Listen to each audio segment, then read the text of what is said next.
সুন্নত এত ছোট জিনিস না। সুন্নতের ব্যাখ্যা করেছেন শেখ আব্দুল কাদের জিলানী। দেখবেন আমাদের দেশে অনেক পীর সাহেব নামের পরে লেখে আল কাদরি, কিন্তু এদের কয়জন যে গাউস পাকের বুনিয়াতুত তালিবিন পড়ছে আমার সন্দেহ আছে। গাউস পাকের লেখা বিখ্যাত কিতাব বুনিয়াতুত তালিবিন, সেখানে তিনি সুন্নতের ব্যাখ্যা দিয়েছেন।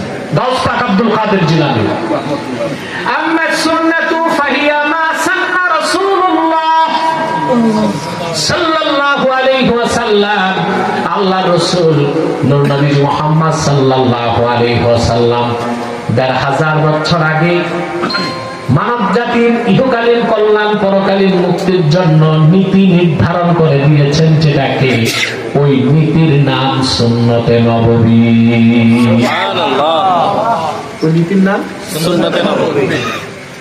এশার নামাজ ফরজ কয় রাকাত? ৪ রাকাত। এই নীতিটা নির্ধারণ কে করছেন? আল্লাহর হাবিব সাল্লাল্লাহু আলাইহি ওয়াসাল্লাম। কথা বলেন। কোরআন শরীফে নামাজের কথা আছে, ৫ ওয়াক্তের কথা আছে, কোন নামাজ কয় রাকাত কোথাও নাই। নীতি নির্ধারণ কে করছেন? আল্লাহর হাবিব সাল্লাল্লাহু আলাইহি ওয়াসাল্লাম। শুধু নামাজের ক্ষেত্রে আপনার ব্যক্তি জীবন, সমাজ জীবন, রাষ্ট্র জীবন, সংসার জীবন, অর্থনৈতিক জীবন, পারিবারিক জীবন, শিক্ষা জীবন, ইবাদত, বন্দেগী, মুআমালা, মুআশারা, চলন বলন, উঠা বসা, শিক্ষা, সংস্কৃতি, সকল ক্ষেত্রে আপনার নীতি কি হবে আল্লাহ হাবিব তাদের ১০০০ বছর আগে নির্ধারণ করে দিয়েছেন। রাসূলুল্লাহ দেখানো সেই নীতি, আর সেই নীতির নাম হচ্ছে সুন্নতে নববী। এইভাবে কি সুন্নত মানেন? না, বিশ্বাসিত করেন, বিশ্বাসিত করেন। আচ্ছা বলেন তো ভাই, রাগ যদি না করেন আমি একটু বুঝাই। নীতি হিসেবে সুন্নতকে পুরোপুরি বিশ্বাস করলে আপনি মুসলমান। একটা সুন্নতকে কেউ যদি, একটা সুন্নত, সব সুন্নত না, একটা সুন্নতকে কেউ যদি অস্বীকার করে সে কাফের। এটা ইজমা।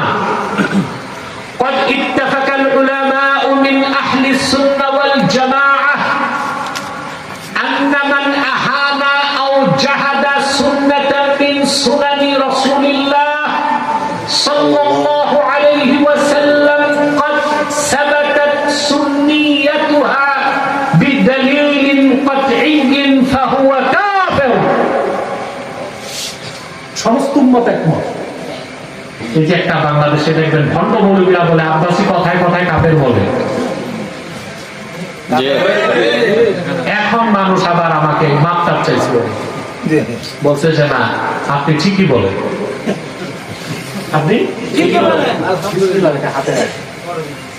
আরে ভাই একটা কথাই ভালো করে শুনেন, রোগী ক্যান্সার হওয়ার পর ডাক্তারের কাছে গেলে ডাক্তার পরীক্ষা নিরীক্ষা করে কি বলে?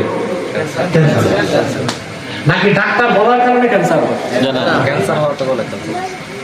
তা আমি বলার কারণে ওরা কাফের হয় না, ওরা কাফের হয়েছে বলে আমি বলি? আমি তো ডাক্তার, আমি চিকিৎসক, ঠিক কিনা? প্রিয় ভাইরা খুব মনোযোগ দিয়ে খেয়াল করেন, সমস্ত উম্মতের ওলামা একমত আল্লাহ হাবিব মুহাম্মদ সাল্লাল্লাহু আলাইহি সাল্লামের একটি সুন্নাত যা অকাট্য দলিলে সুন্নত প্রমাণিত, এমন একটা সুন্নতকে যে অবমাননা করবে, অস্বীকার করবে, সে কাফের। সে কি কাফের?